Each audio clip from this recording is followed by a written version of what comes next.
Hey everybody, we're doing 1.2 today. We're talking all about angles and just getting an introduction to them. So, angles have two parts. The first part is the side of the angle. So in the case of this guy, we have QP as one side and QR as another side. These sides can be made out of lines, they can be made out of segments, they can be made out of rays. In this case, they're depicted as rays, but just know they can be made out of anything. The second part of an angle is where those sides meet. So wherever those sides meet, whenever we have two lines meet, we know that there's a single point there. In this case, it's point Q. So the vertex of this angle is point Q. Of note, we can also name angles, and we have a couple different ways we can name them. We can name them using a three-letter system or a one-letter system. The three-letter system would be picking a point on one side, then the vertex, then the other side. So I'd name this angle PQR or angle RQP. Either one is totally fine. Alternatively, because there is only a single angle coming from the vertex, I can use the vertex name as the angle name. This doesn't work if there were multiple angles from point Q, but since there's only a single angle from point Q, I can call this angle Q. That's kind of the nickname. Okay, so we'll do a quick quiz. The second way is sometimes they just throw letters in, or numbers in there to differentiate them. So the vertex of this angle here is point. Okay, hopefully you said K. One possible name for this angle, the nickname, the short name for it is angle. Okay. The vertex must be in the middle, so two more names for the angle are, so what are the three-letter names? Think of the three-letter names for this angle. JKL and LKJ. And then finally, another name is just the fact that we have a number here, which that comes up sometimes. If there's like a whole bunch of angles and we just need to keep track of them, we'll sometimes put numbers on them. So that's angle number one. Okay, some quiz questions. Without seeing a figure, is it possible to give another name for angle MKG? If so, what is it? If not, why not? I'll let you think about it and then put down an answer.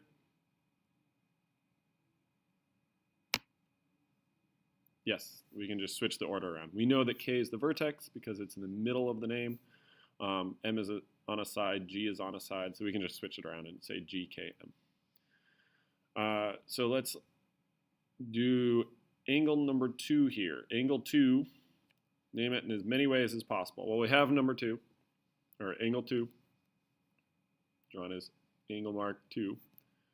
What are some other ways? Go ahead and write those down and pause here.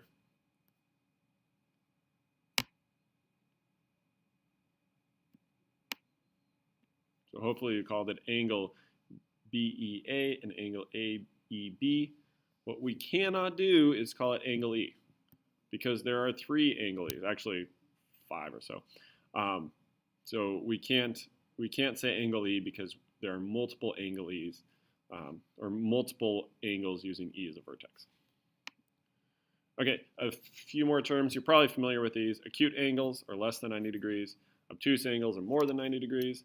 Right angles are exactly 90 degrees, and ignore that last one. It never comes up. Okay. Just as we were able to bisect a segment where we divided it exactly in half, we can also divide angles exactly in half. So if we have an angle that's divided exactly in half, we have angle ABC here, and we chop it in half. Again, I'm cutting my piece of pie for my kids exactly in half with ray D here.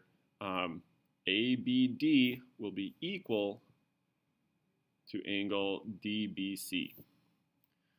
And we show that using these congruent marks. So instead of putting tick marks on a segment, in this case we use this little angle mark and this little angle mark, and that tells us that the two angles are the same, that they're congruent, that they're equal to each other. And then finally that brings us to our angle addition postulate. It's the exact same thing as the segment addition postulate, where I can say that this angle here plus this angle here equals the total of the angles. And again, this makes perfect sense. If it's 100 degrees between P and R. If it's 10 degrees between S and R, then that means it's 80 degrees between S and P, right? What is the relationship between a segment bisector and an angle bisector? Well, they're very similar. They're both bisect things. They both have addition postulates. Something like that. When you copy an angle, do the lengths of the segments you draw represent the two rays affect whether the angles have the same measure? So when I write down an angle, if I were to extend this ray here way out, so super far, extend this ray out super far, does that affect the angle measurements? No, it doesn't. The lengths of the sides have no bearing on the measure of the angle. Finally, we're going to cover this in class on how to measure angles. But if I were to measure an angle, I would come over here, I would take one of my my protractor, I would plop it down. Let me make it a little smaller, I suppose. Oops. And I would go ahead and measure that angle. The trick is sometimes there's two numbers here. It's a little hard to see. I'll blow it up as best I can. There you go. So if I were to plop it down here, I need to put the bottom line on one of my sides. I'm going to put the vertex right here in the middle, and then I simply read off the number that it reaches. So in this case, angle ABC, it reaches right up here to these two numbers. There are two numbers there. If I read the wrong one, I could get in a lot of trouble. So I have to figure out, is this an acute angle or is this an obtuse angle? Should I read the number that's less than 90 or the number that's greater than 90? In this case, it's an acute angle. It's less than 90, so I want 60. I know this is 60 degrees because if I count up, I know it's 10, 20, 30, 40, 50, 60. The reason why the 120 there is because if I have an angle coming in from this side and I was measuring from this direction, right, I would want to use the 120 mark all the way over there. So that's what I do is I just look to see which one's greater than or less than 90 degrees.